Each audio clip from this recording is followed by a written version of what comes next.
Hello friends, ये video थोड़ा सा आपकी मदद करेगा और ये मदद इसलिए करेगा क्योंकि आप लोग थोड़ा सा घबरा जाते हैं जनरली शेयर बाज़ार को देखकर और ख़बरों को देखकर। और कभी चाइना से आती हैं, कभी अमेरिका से आती हैं, कोविड की चिंताएं भारत में भी बनी रहती हैं।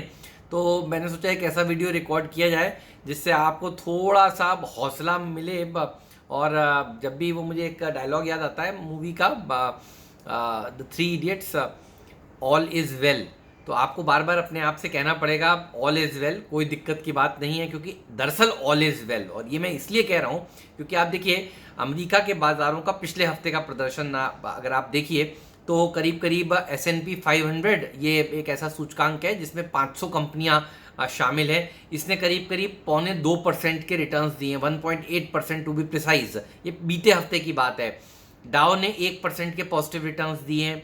नैस्डैक ने 4.25% के पॉजिटिव रिटर्न्स दिए हैं। ये बीते हफ्ते की बात है और ये बीता हफ्ता बहुत सारी खबरों भरा था। आपने देखा खबरें आई कि एप्पल अपने स्टोर्स बंद कर रहा है, खबरें आई कि कोरोना वायरस की वजह से अब एक बार फिर से हो सकता है काफ़ी कुछ बंद कर दिया जाए। तो रीक्लोजिंग, ये एक और नया शब्द है जो आपको सुनने को मिला पिछले हफ्ते।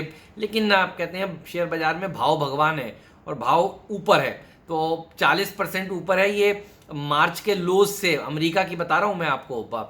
तो देखिए कोई दिक्कत की बात नहीं है। हाँ, उतार चढ़ाव रहता है, इस तरह की खबरें जब आती हैं तो आपको करना क्या है ये आपको अगर पता हो तो जब भी गिरावट आएगी तो आप खरीद लेंगे। तो देखिए आपको बाय ऑन डिप्स करना है, और बाय ऑन डिप्स नहीं, buy on each and every dips करना है। क्योंकि आपने अगर मार्च के लोज में नहीं खरीदा ये सोच कर कि अभी नहीं लेना है, तो आप देखिए क्या हुआ। इस समय अब आपको ऊपर लेना पड़ रहा है और ये हकीकत है। आप निफ्टी भी देख लीजिए। पिछले हफ्ते जब इसी दिन घर से बैठकर मैं वीडियो रिकॉर्ड कर रहा था तो इतनी सारी नेगेटिव खबरें थी और मैं आपसे कह रहा था मत परेशान हो, ये दिक्कत की बात है ही नहीं। और पिछले हफ्ते का आंकड़ा अगर कोविड के नंबर ऑफ केसेस का देखिए तो 2 लाख को क्रॉस कर गया था और आज देखिए 3 लाख को क्रॉस कर चुका है और बाजार भी वहां से ऊपर जा चुका है। तो अगर आप ये देखिए सही समय पर सही आंकड़ा देखना सीखिए आप। अगर आप इस समय कोविड के नंबर ऑफ केसेस देख रहे हैं तो ये आंकड़ा आपको इस समय नहीं देखना चाहिए, छोड़ दीजिए इस आंकड़े को देखना। अब कई लोग आपको बताते हैं, देखिए हमने तो बताना ही छोड़ दिया है कि ये कितने केसेस बढ़ गए हैं। इसको मत देखिए, इससे कोई लाभ नहीं है इस समय। ये तब देखना था जब फॉल आया नहीं था, और फॉल इतना शार्प आया मार्च के पहले दूसरे हफ्ते में, देखिए तब ये आंकड़ा आपके लिए रेलेवेंट था। लेकिन अब अनलॉक 2.0 में क्या होगा, अनलॉक 3.0 में क्या होगा, ये आंकड़े आपके लिए दरअसल अब रेलेवेंट हो जाते हैं। तो मैं यही कहता हूं अंत भला तो सब भला। आप देखिए ये जो पूरा हफ्ता बीता है शुक्रवार को, तो ना सिर्फ अमेरिका के बाजार, भारतीय बाजारों ने भी एक अच्छी पारी खेली है। जाते जाते एफआईएस को भी समझ में आ गया कि खरीदारी के अलावा कोई मौका नहीं है, ऑप्शन नहीं है। और आप देखिए शुक्रवार को भारतीय बाजारों में हमने देखा 1240 करोड़ रुपए की कैश मार्केट में एफआईएस ने बाइंग करी है। और यही आप अगर पिछले कल शुक्रवार का आंकड़ा ना देखकर 4-5 दिन का आंकड़ा देख रहे होते तो एफआईएस का नेगेटिव नजर आता और आप डर जाते।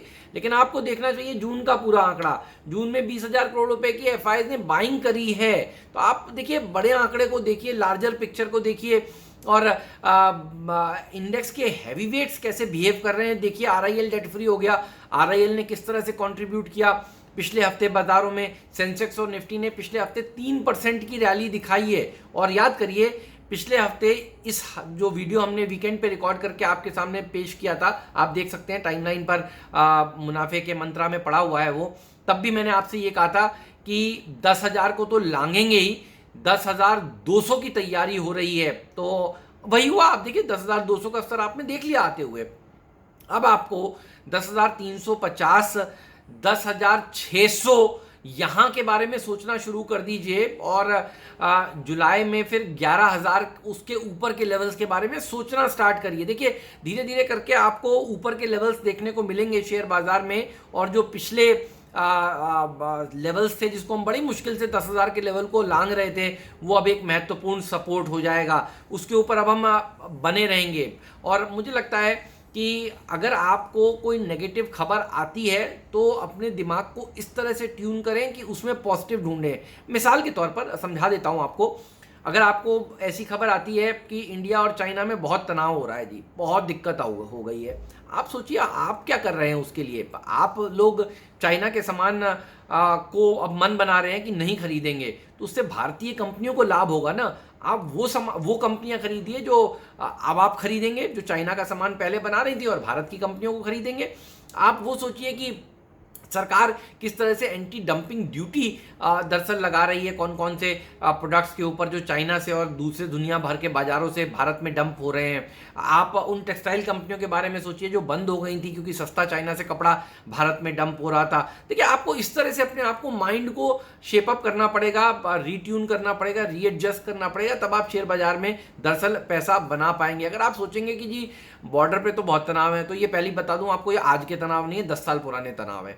और इसीलिए जिस दिन ये तनाव सबसे गंभीर रूप ले रहा था और बाजार गिर रहा था, उस दिन भी मैं आपको बीते हफ्ते ट्वीट करके कह रहा था प्लीज टेंशन मत लीजिए, चिंता मत करिए। और देखिए, अगर आपने उस समय बेचा नहीं खरीदा तो आप किस तरह के लाभ पर बैठे हफ्ते के अंत में। तो देखिए, इस तरह के मौके अगर बाजार आपको देता है, किसी वजह से कोई तनाव किसी दिन बढ़ जाता है, बाय द वे पूरे हफ्ते उसके बाद तनाव आया नहीं, आपने देखा, तो बढ़ जाता है, भगवान ना करे बढ़े, तो आपको फिर भी डिप्स में खरीदारी करने के बारे में ही सोचना चाहिए।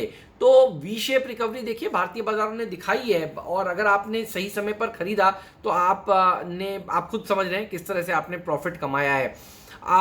और चाइना की प्रॉब्लम को खेलने का तरीका क्या हो सकता है, अगर आप ये सोचें तो सोना खरीद लीजिए ना, सोने में कोई प्रॉब्लम नहीं। गोल्डमैन सैक्स ने, आपको बता दूं, 3 महीने का लक्ष्य पहले उनका $1600 का था, उसको बढ़ाकर 1800 कर दिया है। 6 महीने का लक्ष्य $1650 का था, उसको $1900 कर दिया है। 12 महीने का लक्ष्य उनका गोल्ड पर $1800 का था अब, और उन्होंने बढ़ाकर $2000 कर दिया है। और देखिए, पिछले कुछ वीडियोस जो मैंने सोने पे किए, मैं भी आपसे यही कह रहा था, ऑल टाइम हाई सोना लगा देगा। HSBC कह रहा है कि सोने में और अच्छी तेजी देखने को मिलेगी क्योंकि दुनिया भर के बाजार जो हैं वो स्टिमुलस पे स्टिमुलस दिए जा रहे हैं। UBS कह रहा है कि उनका टारगेट भी 1900 से 2000 के बीच का है। तो इंटरेस्ट रेट्स लाइफ लोज पर है। ध्यान रखिए, लिक्विडिटी सबसे इंपॉर्टेंट चीज होती है, और लिक्विडिटी अगर चेज कर रही है तो फिर वो सेंटीमेंट को भी बदलने का दम रखती है। आप देखिए, सेंटीमेंट अगर खराब होता है और लिक्विडिटी पड़ी हो, आपके पास जेब में पैसा हो और सेंटीमेंट बाहर हो कि भाई 100 रुपए की चीज 2 रुपए में मिल रही हो, तो आप क्या करते हैं, आप पैसा निकालते हैं और आप वो मकान खरीदते हैं, वो गाड़ी खरीदते हैं, या वो सामान खरीदते हैं जिसकी आपको जरूरत थी। तो लिक्विडिटी जब इतने एक्सेस में हो और दुनिया भर के सेंट्रल बैंकर्स बाजार में पैसा झोंक रहे हो, तो फिर आपको मंदी के बारे में तो देखिए बिल्कुल भी नहीं सोचना चाहिए। तो मैंने सोचा क्यों ना एक वीडियो रिकॉर्ड किया जाए ताकि थोड़ा सा आपका मूड माहौल सुधरे। और आई एम श्योर आप लोग वैसे पॉजिटिव ही हैं, लेकिन और थोड़े पॉजिटिव हों। और अगर आपको लगता ही है कि जी एक सेकेंड वेव आने वाला है, तो फिर मैं आपसे यही कहूँगा, कोरोना फेज का सेकेंड वेव आ सकता है, बहुत सारी नंबर ऑफ केसेस बढ़ जाए और रीक्लोजिंग की खबरें भारत में भी आने लगे, कुछ राज्यों ने देखिए अनाउंस किया। आपको क्या करना है, आप ये सोचिए, उसमें सरकारों ने तो जो करना था कर दिया, आप फिर अपने माइंड को ऐसे शेप अप करिए कि रीक्लोजिंग में आप क्या करने वाले हैं।